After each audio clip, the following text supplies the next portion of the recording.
welcome back into North of the End Zone. This is episode 6, and once again, Brady, Locke, and Owen Reid, we are back here again to break it all down, going game by game, really seeing what went on this week and what kind of shook out, because we know last week was a bit of a sad week. Hopefully this week we can go through it and be a little bit more optimistic from what we saw from these teams.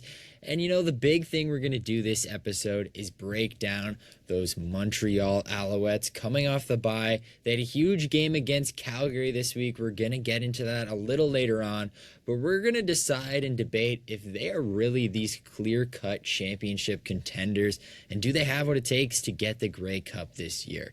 So before we get into that, I'm going to send it over to you, Owen. Check in with you.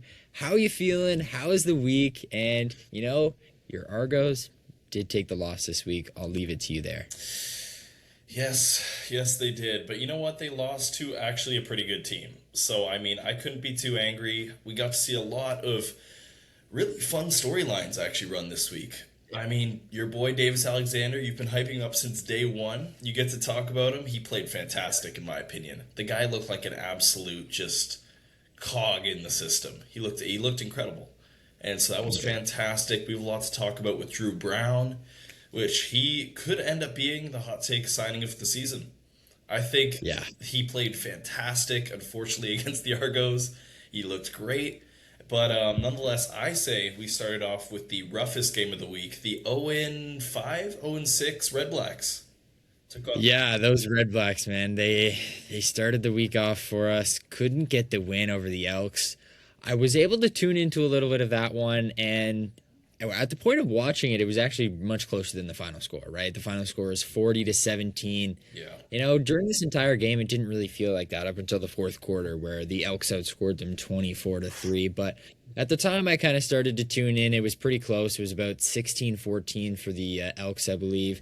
The Red Blacks started to make a little bit of a push here, and I think one of the big things that we kind of alluded to last week was their defense is pretty solid. Like, they've been playing some pretty, decent games. I would say up until the fourth, probably this is a really great defensive game. You kind of let the foot off the gas a little bit towards the end, but you kept your team in it. And I think they easily could have had the lead in this game early on, especially if it wasn't for Jake Maier. I know early in that game, his interception that he had was, it was just kind of just a really bad throw. There's not much more you can say to it. It was right to the defender. It wasn't really in the reach of the receiver to make the play. But I really wasn't impressed with him there. He came back a little bit in that game. He made a really nice touchdown throw to Eberhardt to, put them 16-14 and be within 2 points of this lead here. But, looking at Maier again, we're saying this week in and week out, we're not too impressed with him. He had 4 interceptions this game. He had 293 yards, 1 touchdown, but he had 4 interceptions. So for him, you got to take care of the ball. And I know you were kind of talking about this in weeks past where they started to simplify the Red Blacks offense. And I think maybe he got a little bit away from that this game, maybe a little carried away. He saw it within reach, maybe tried to go get it. And I don't know if maybe that's something they want him to do. But aside from that, Dinwiddie did not look happy. Seeing him on the sidelines, I feel like he's almost at his breaking point with this. And I don't know if it's because of the quarterback situation or because of maybe it's just the team as a whole, but he did not look happy. But again, positives from this. Eberhardt, he looked great. 155 yards, touchdown. He was tremendous. Hardy made some really nice grabs as well. I know he had the one where he bobbled it kind of in the midair. Yeah. Came away to get the catch. That was really nice. He had another sideline grab. So he also had 114 yards. I think the receiving core was pretty solid this game. You can almost say that Maier has the weapons. He's just not using them probably to his full potential. But then I'm going to swing it to you in the sense of, was this, more of a Red Blacks, loss, or was this more Edmonton coming to take this win? Ooh, I love that saying. Every single time I'm talking about sports, it's always one team's there to win, one team's there to lose, for sure, when you're playing, especially in the fourth. Ottawa did pretty well through 3. For a team that's 0-5 against a very, very good Elks team, they did play well through 3. But man, they it was their game to win, and unfortunately, they just kind of showed their weaknesses a lot. I mean, Yeah. at the end of the day, man, Jake Mayer and his system looks so predictable. Like Yeah. it's really bad. He only had 4 interceptions. That could have been way worse. Oh, it could There have. was Yeah. so many across the middle balls that were literally smothered in zone coverage. I gotta question Jake Mayer's judgment on a lot of these things. Like if Yeah. the play isn't there, don't force it. Because 4 interceptions cost them what you said, 24 points in the fourth. Yeah. Like that's a lot for a team that's struggling right now. And I'd say Mhm. for just trying to get the fundamentals down, I don't know who the offensive coach is, but it's almost just too simplistic. Yeah. It's just a really boring mechanical offense to watch. And you look at the Elks, who are the polar opposite. You see how they're running the ball a lot. They were playing great. Mac was playing really well.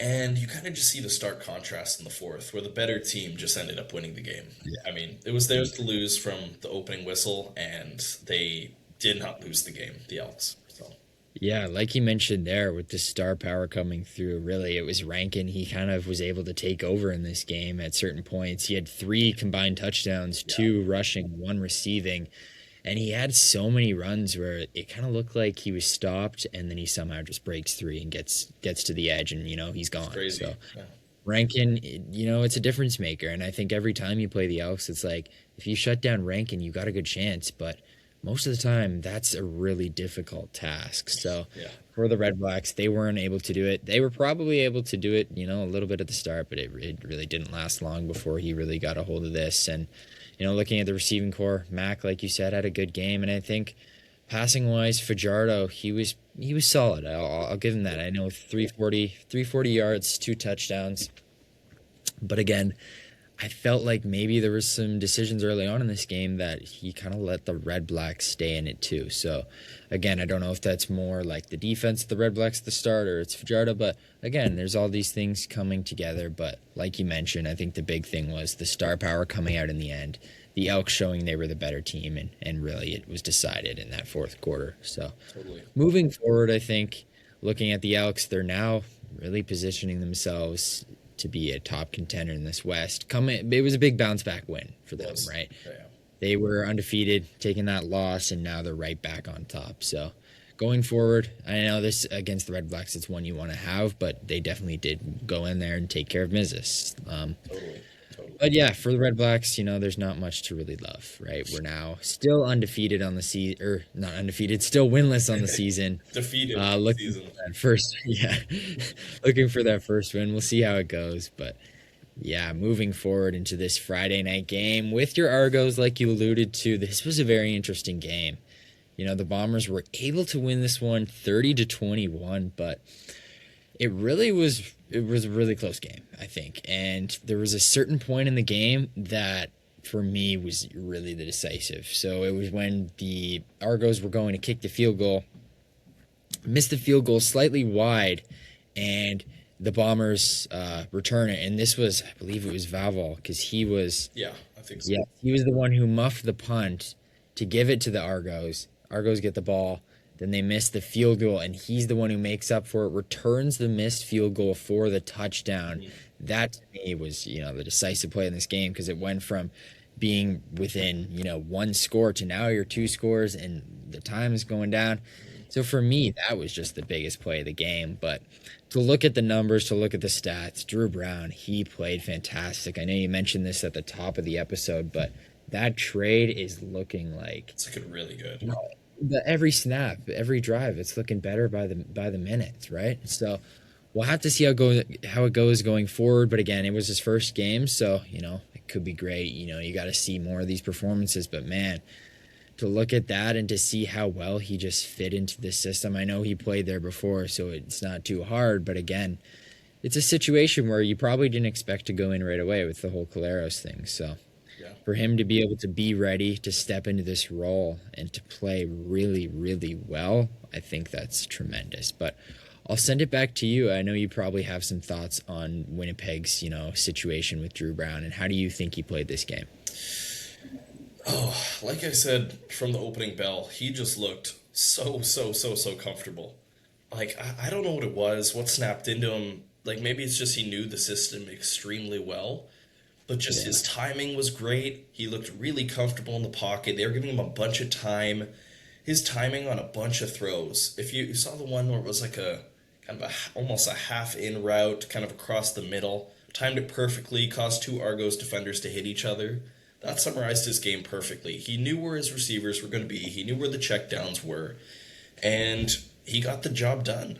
At the end of the day, Yeah. I don't know if I'm Dinwiddie. I don't know what's in his mind with the whole Mayer versus Brown thing because it is night and day. It's a guy who's Yeah. doesn't have the timing and makes reckless throws versus the guy who doesn't turn the ball over much and played an incredible game. Especially when he had, guys like Dembski, guys like Pokey Wilson, Yeah. who put up great numbers in the game. They both racked up, I think, 10 catches. And Yeah. though there Wilson was was like there amazing. was like one fumble kind of that shocked them Yeah. at the end, Near the goal line. Yeah. exactly, which was kind of brutal. Nonetheless, they just recovered from it. They did really well neutralizing Kelly, I thought. Yeah. And yeah, how do you? I'm going to throw it to you actually. How do you think Kelly kind of performed early in this game? Yeah, I'm glad you sent it back there because for me, I don't know if his decision making was on point as it normally is. Obviously, he had some really great throws, but then there was some times where that one fumble, he was trying to make three different like passes, three different fakes, and he was looking around Yeah, so much time, and eventually he got caught and it burned him. He lost the ball, so. There was a few times where I wasn't really convinced by him. I don't know exactly what maybe he was seeing, if maybe those throws were then covered. But again, you can't spend that much time in the pocket and not have to face any consequences. yeah, So for me, I think he could have been a little bit better. But again, I'm just picking at him because really I think he's been so good this season. And yeah. even this game, I felt like he was pretty good. And he kept them in the game enough, especially after that return touchdown, like I mentioned. They were able to somewhat claw a little bit back into it, and it really wasn't fully done until the end. And then again, the Argos had that muffed missed field goal where the guy he didn't catch it cleanly, and they ended up giving the 1 point there. So that was again a situation where maybe if he would have got out. So I think there was more factors in this game besides Kelly that really lost him this game. I definitely wouldn't say Kelly lost him this game. I think he made a couple mistakes, but yeah, he definitely kept them, within reach, and it was probably up to maybe the other teams to solidify some of that issue. I would say the special teams is probably the biggest issue here. Yeah. I think that's fair to say, especially, you're missing the field goal for one thing, and then you're allowing them to come back and return the missed field goal, and then you're muffing that field goal. Yeah, I definitely would say that the special teams was probably the biggest issue here. Interesting. Uh, Interesting. yeah, I actually kind of like leaving it there, honestly. Like the Argos now coming off this loss, it'll be interesting to see, how they kind of respond. Because again, it's something we're going to get into later on, but this East is wide open after the entire Hamilton situation, right? Red Blacks defeated, like we mentioned. They can't get a win. And now Toronto's going to come in next week and play Hamilton, a team. Again, you're trying to get ahead in the standings, even though they probably won't last too long in that upper maybe tier for now.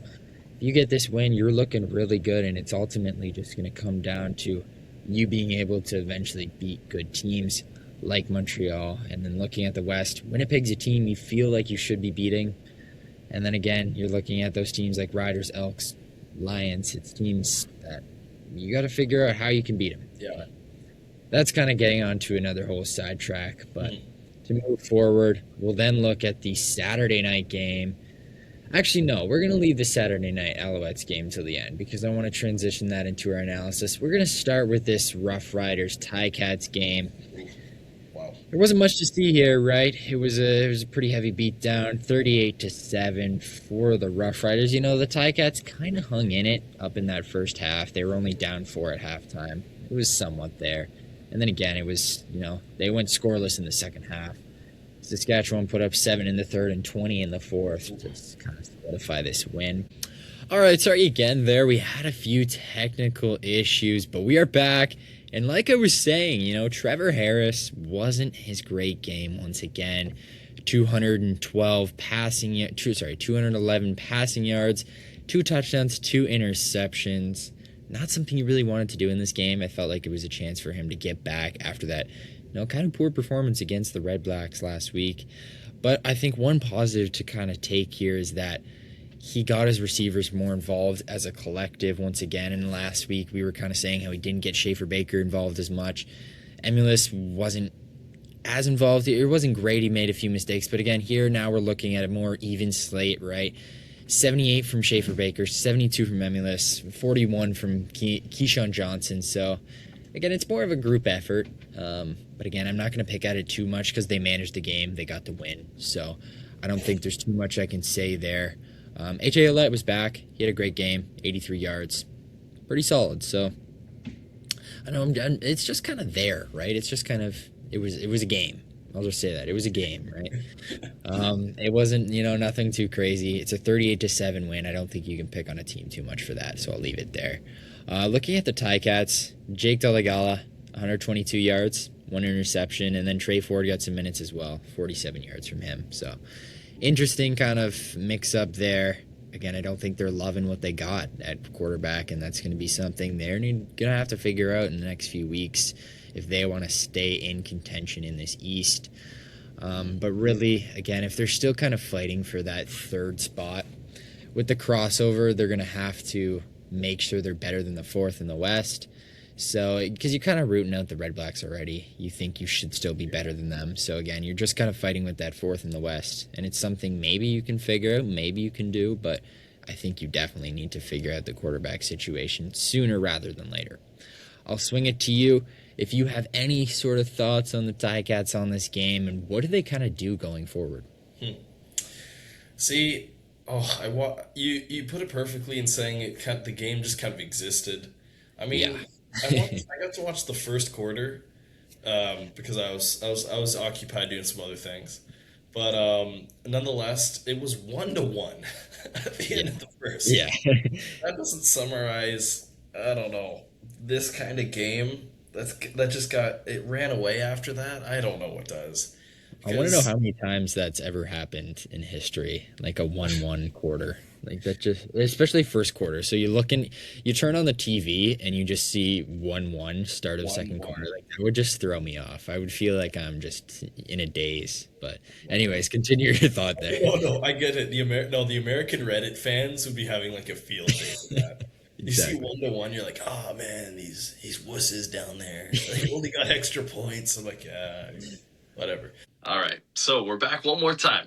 We're locked in. All right, no technical issues. I'm manifesting this thing. Anyways, We got it. as I was saying, the Hamilton quarterback situation, fascinating story. Two very different players.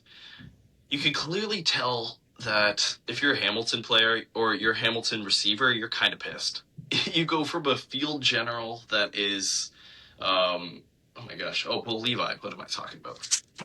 To literally somebody who, has been with Hamilton for a little bit, but doesn't have that confidence in the pocket like Dolegala, right? Yeah. So, 100 yards in the CFL just isn't going to cut it when it's a specifically really good quarterback class this year. So I think if you're comparing yourself to the experience of like Trevor Harris, or you're looking at Caleros, or you're looking at Fajardo, right? Levi Mitchell is a playoff quarterback, Hall of Famer, and now you're kind of transitioning into the era of, I don't know how serious Levi Mitchell's injury is, but he's an older guy. So now you got to Yeah. figure out, hey, how are we going to, as an offensive coordinator, kind of adjust your tactics to maybe go around Trey Ford or go around Dolegala, because they all looked out of sync, at least from what I've heard. But yeah, I'll swing it to you. What do you think about the Dolegala start? Yeah, I wasn't really in love with it, honestly. Like, I think there's many different directions we can go. I think for now, honestly, it would have been best to just start Trey Ford, give him a little bit of time to see what you got. But in the background, the entire time, you should be trying to figure out who you can sign, who you can trade for, that is going to give you great, a great chance to stay in that race. And I don't think Dolegala is that guy. I want to see you kind of go after more of a vet present, like somebody who's more proven in this league. I don't really know exactly who that would be just based on the history of the CFL, but I don't know. I truly think that's kind of the direction I would go, especially if, thinking of this in NFL terms, if I'm looking for a guy that, can come in here and do it, you're looking at, older guys, older vets, like just You're anybody bringing in who can. Flacco. Oh yeah. Yeah, yeah, Joe Flacco. That's the perfect comparison. That is a Yeah. perfect guy that you put in there to get yourself, just a calming presence, a guy who you can know can be serviceable, make the right decisions. And I don't think the Ticats have that yet, and hopefully they can figure that out. But that's kind of my thought on the situation. But moving forward, we got to jump right to it here. The final game of our discussion here, and then transitioning into this bigger debate, bigger question. But nonetheless, the Alouettes Stamps game, I would reckon this was probably going in the game of the week. Two teams desperately looking to, get on that front foot in the playoff race. And the Alouettes, coming off the bye, were definitely looking to do that. And they came out here, got the win, 37-30. So that's tremendous for them going forward. And the big question was their defense. Going forward, they have given up so many points per game. They've only had one game this season under 30 points given up, and that was the first game of the season against the Ticats, and they still gave up 27 there. So this team, it's not great on the defensive side, especially these first few games, but we absolutely love what they have on the offensive side, and especially Davis Alexander, Philpott. You love the group you have. Snead has been playing some tremendous ball, but looking at this game, I do want to start with the offense for sure because it was so powerful, right? You had Davis going for 300 yards, Philpott 132. Yep. And the big thing to me that stood out to here is because they can do this every game, but it looked to me like they were just out there having fun this game. They had a few plays, that lateral double pass TD where Snead threw it to Philpott in the end zone. That was cinema. Like it was insane. That throw he made, like he was almost jumping into the defense and he was kind of off the leg. He just launched. I know it wasn't that far out, but man, that was an athletic play to get that done. Tremendous there. And then again, they had that flea flicker, which was beautiful. A few little Philpott jet sweeps they threw in there as well. This offense just looks like it's connecting on all cylinders, having some fun out there. But I'll ask you the question, how do you feel about Montreal's offense in this game? And do you think maybe they're getting a little bit too cocky, a little bit too ahead of themselves, or do you think this is definitely what they should be doing? See, I like that you used the word cocky, just because I mean it did look like they're having fun when you flea flick it to your 5'7" wide receiver to throw a jumping pass to Philpott during the Philpott Bowl. I mean, it just shows how much confidence this team has got. It was brother versus brother, and man, Tyson just is a stud. Once again, he's the wide receiver of the league. He's got the most yards in the league this season. He's got around 800. I want to say 770 something. And man, they established a great receiver game. Davis Alexander looked really good in the pocket, like really, really confident, really good hitting his targets on the wings. And they established a running game for the first time in a little bit. Yeah. So we got to see Travis Theis. Great. Yeah, exactly. He played great, 94 rushing yards. He had 2 touchdowns, 1 touchdown. Yeah, one touchdown. 1 touchdown. A nice little punch in. But honestly, their offense is just clicking. They looked really good, and it seems like they're just comfortable in their scheme. So they're definitely a big team to watch out for. Yeah. When it comes to the conference race. Yeah, and absolutely. And with that being said, I think now we can kind of transition into the bigger topic here, and that was the defense. So I'll start it off here because looking at this game, I think it's a different sample size than we've seen the rest of the season. Although they gave up 30 points to Calgary this game, I think their defense played better than, what that scoreline shows. First of all, you're playing Calgary. You're playing Vernon Adams, who is coming off the historic performance that he had last week. He only had 272 yards. Again, he had 3 touchdowns. Great, but you really held him in check, I think, as much as you could have. Like, this guy was probably confidence high. He should have been coming in here all firing on all cylinders, and you were able to make him think twice about certain throws, make him think twice about certain runs. And you showed that. He fumbled once, they recovered it, and then they also had three big sacks, three timely sacks for 26 yards. And I think their blitz was on point, and I think that's where they caught him a few times, was on that blitz where he didn't have time to make those throws, and that's probably something that you want to do with Vernon. You want to rush him a bit. Although he can get out of the pocket, if you can blitz and contain that pocket fast enough, there's not much Vernon can do. So I think that was kind of the big thing for me there. But again, I thought this defense was making steps to getting better. I'm not saying they were great by any means, but I think they're getting closer to being a better unit as a whole. So I'll send it to you and ask you, what do you think of the defense in this game particularly? Do you think I'm right, and do you think you're agreeing with me in the sense that they were playing Vernon Adams? Like, that's a big thing in itself. They were. I mean, I actually have it down in my notes here to my left. Sorry to y'all listening. I do have my notes open. But nonetheless, what's the word? Containing VA3 in a fourth quarter is not an easy thing to do, right?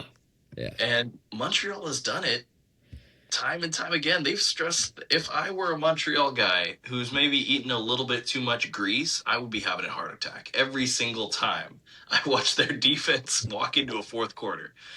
Because, holy man, they really keep you on the edge of your seat. Every single time you watch these guys, I mean, they give up so many points, but in the fourth, they come up clutch. And this is what they did. Yeah. Vernon Adams had the ball in his hands with, I want to say 30 seconds left on the clock, 20 yards. Yeah. Right? To take the game. Yeah. And the rookie of all people steps up and swats the ball down to end the game. And so, really, I was pleasantly surprised by their defense in the fourth. I thought Calgary, they're adequately named the Stampeders. I genuinely thought they were just going to bull rush this team in the fourth, take the momentum to the win. That's what they usually do, right? They come firing in that fourth. And, exactly. The same thing can be said, like you just mentioned, with Montreal. They'll do the exact same thing to you. So this was kind of the battle of those closeout teams, those big fourth quarter teams, and Montreal definitely ended up getting the edge, but it was really close. And I think that's one thing that Montreal kind of, struggled with, in the sense, like I alluded to, the cockiness. It was almost like, they're having so much fun out there. You kind of think that you have this game wrapped up, and Calgary just snaps their fingers, are right back into it. It's really interesting to me. So yeah, going forward, I think now we can kind of picture this Montreal team and pose some questions of, where do we see them, right? Where do we see them in this East? Do we think that the first seed is almost locked up for them, right? Like, you're looking at the rest of the conference. I wouldn't say locked up, but you're looking at the rest of the conference, and it's Ottawa, it's Hamilton, issues with the quarterback situation. Then it's the Argos, who it's like had a bit of a less convincing performance this week. And now you're suddenly like, hey, who else is going to come and challenge Montreal for the top seed in the East? And I don't really know. I really do like what Montreal has, and I think they will be able to get it done. But the bigger question for me is going beyond that, going into the playoffs. And once you even get out of the East, it's like, you're going to be facing a really tough team in the West. And if you somehow get out of the East, or not somehow, but, you put it all together, get out of the East, it's another tier that you have to get up, in my opinion, to beat that West team in the Grey Cup final, or wherever it may be. So totally. For me, Montreal, I think they need to clean up some of the blemishes. I think that's just the big thing, but they have all the pieces. You have the tremendous offense. You have the franchise quarterback, the franchise wide receiver. Your run game, it's getting better, like you just mentioned. It's slowly creeping up. So, it's fixing up the blemishes. It's, can we establish that run game even more so that it takes less pressure off of, Philpott and Alexander to make those big throws. So then you're looking at the defense, right? And like we just mentioned, they're getting inches better. They're slowly creeping towards. So I think this team is slowly making their way towards a really, really strong Grey Cup contender. And I think they just need to keep pushing forward. And this bye week that they previously had, I think was really big for them. I think they needed that a lot to maybe Right. reset as a team, reset as a defense in particular, and maybe go back to some of those basics and figure out exactly what they had to do. So I'm going to send it to you. I know I just kind of yapped there a little bit, but do you have them as that upper tier contender? I know in the kind of hierarchy of the CFL, do you have Montreal in your top class? Hmm. You know what? I love all the positives about this team, and Mhm. they went to the Grey Cup last year. They were this Yeah, close, right? One they know how to touchdown play. away. Yeah. And there's two things that are bothering me about this team, though, right? And they're both offensive issues, funny enough, because the defense will get better. They just need more reps. They need more confidence. And however, actually, no, my first thing kind of goes for the defense a little bit. Is they're not Montreal is, as much as they're winning games, they're not playing sustainable football. Mm, When you look at things, if you're constantly making your quarterback sweat in the fourth and you're constantly forcing your team to hang on, right? yeah. Then you're just constantly playing in a way that's just putting so much stress on your offense to be great, which they are. Yeah. But at the same time, you're also forcing your defense to have to be heroic in the fourth quarter. And if you look at, well, before, I'm going to glaze the Tiger Cats for a few minutes here. If you look at Okay. before the Bo Levi Mitchell injury, right? These guys, they played consistent football through a game, right? Yeah. And I think it was I think it was their conference to lose before the Bo Levi Mitchell injury, because they had a consistent defense, consistent offense. They had the tools Montreal have at wide receiver, except they played better defense. And so I think we're forgetting that also Davis Alexander is just kind of a really young guy. This He is is. his first big job, right? He's already putting up better numbers than he did all of last year. He's almost more yards. About one more Yeah. game, he'll have more yards. And so I'll kind of pose the question to you, right? Do you think the fact that their defense kind of relying on fourth quarter heroics, do you think that's like a sustainable formula, or do you think they're kind of they got to improve on that a little bit? Yeah, not at all. I think you're hitting the nail right on the head for sure. I think you can't rely on that going into games. And it was something we talked about with the Stamps in particular, how they were starting games off so slow and they were waiting until the very end. And it was biting them in the butt. So they eventually figured it out. And I know you're comparing, a Stamps young team, like just starting out here, getting good again, to this Alouettes team who was in the Grey Cup last year. But for them, it's almost the same thing.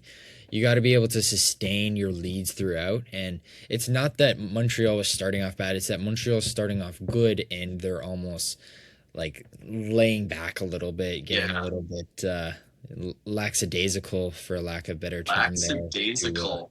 Wow, that's a to term. yeah, to kind of get themselves out of the game, and then they got to rely on those fourth quarter heroics, and it's not great. You can't do that. So yeah, I mean, to kind of circle back into your point, the best way to do that is to have a leader, I think, on the sidelines, whether that's, on a team in particular. I don't know who it is on the Alouettes, but I think it's got to be somebody who keeps these young guys in check and say, we got to play fourth quarters the entire game. We got to play this intensity the entire game, because if we let our foot off the gas even a little bit, we are in a pristine league here. Like, we are going to get burned. It's not, none of these Yeah. games are over till it's over. And you see that so many times where teams have 2, 3 score leads and they're just evaporated so fast. So, yeah, I think the big thing for them is probably leadership. I think we're kind of, figuring out as we dig deep here that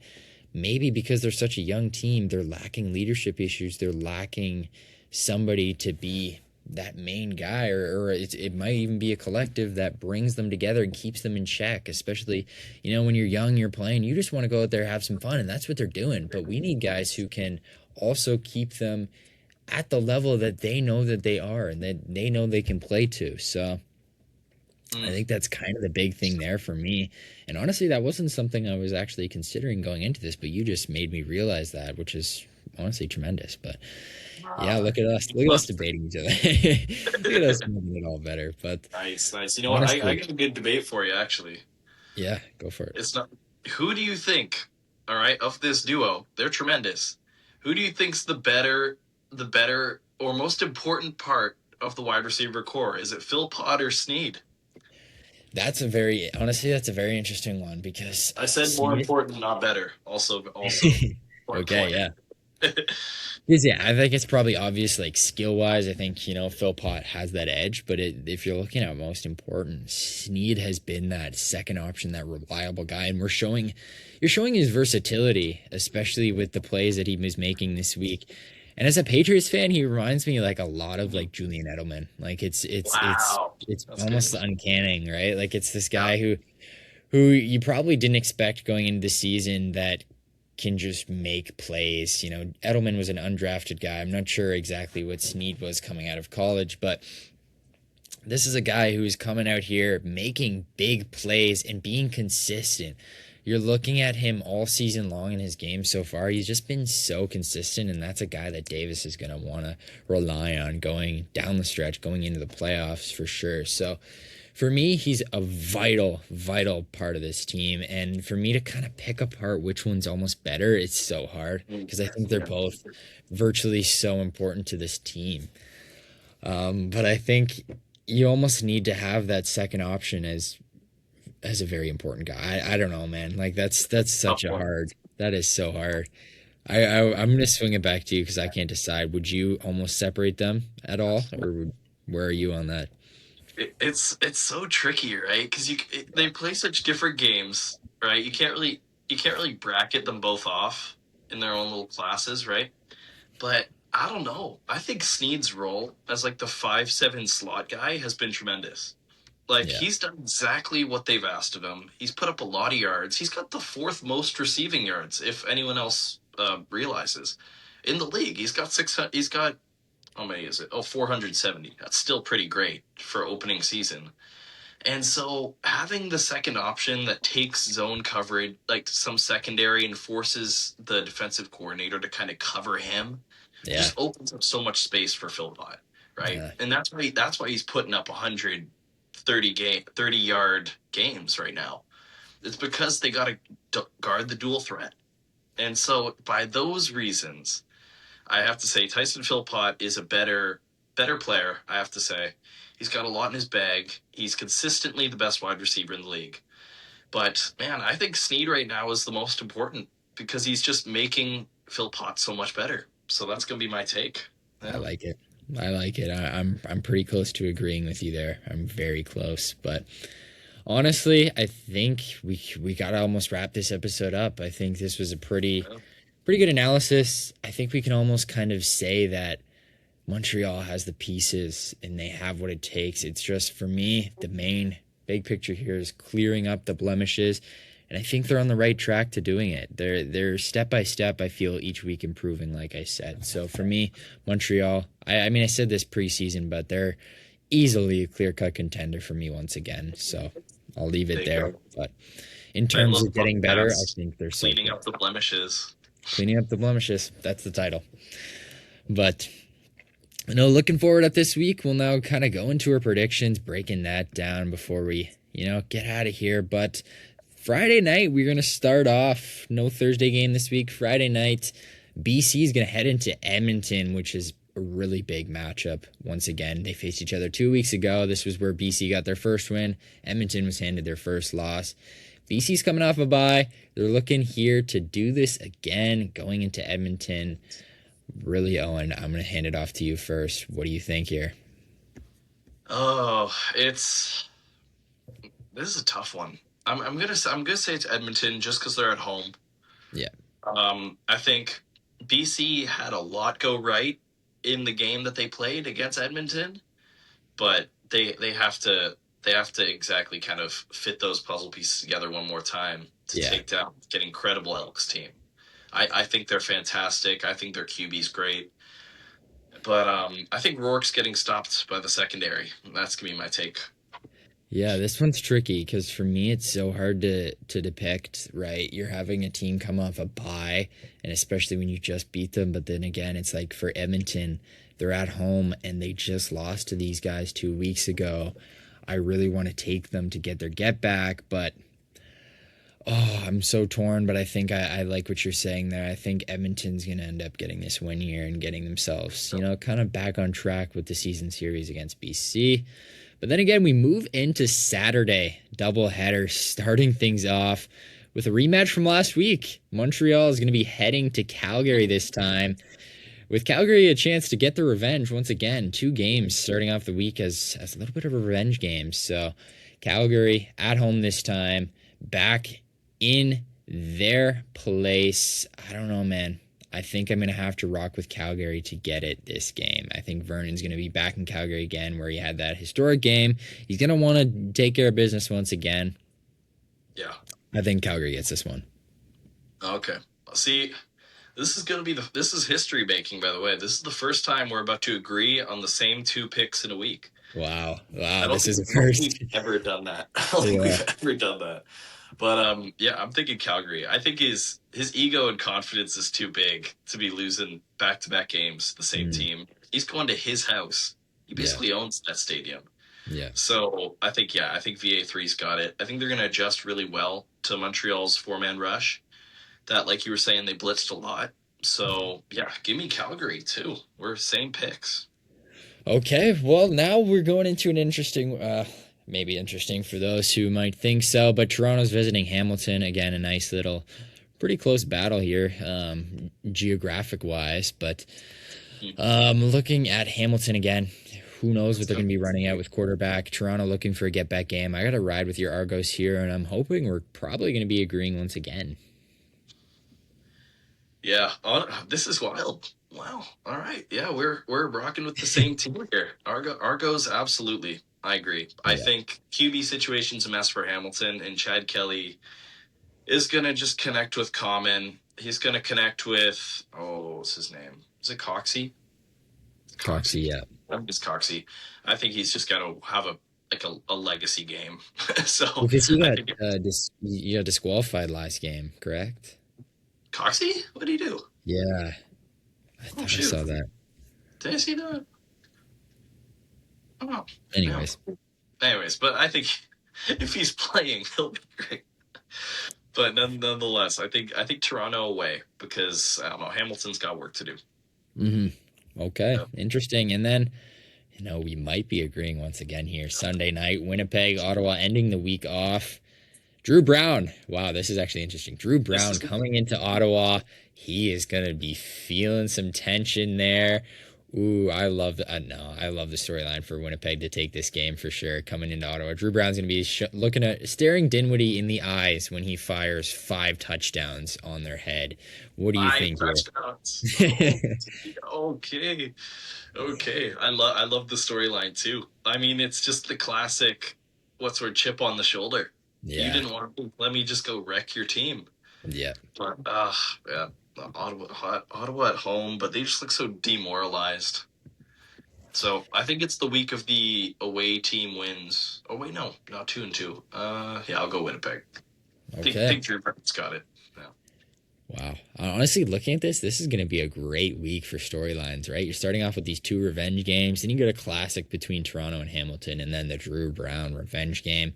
Man, we are going to have a spoiled week here in the CFL, so make sure you all enjoy it. Come back next week. We're going to be breaking it all down, but let the thought linger in your heads and ask yourselves the question of, do you think Montreal is one of the clear-cut Grey Cup contenders this year? But we'll leave it at that. Once again, I have been Brady Locke, and that is Owen Reid, and we will see you next week.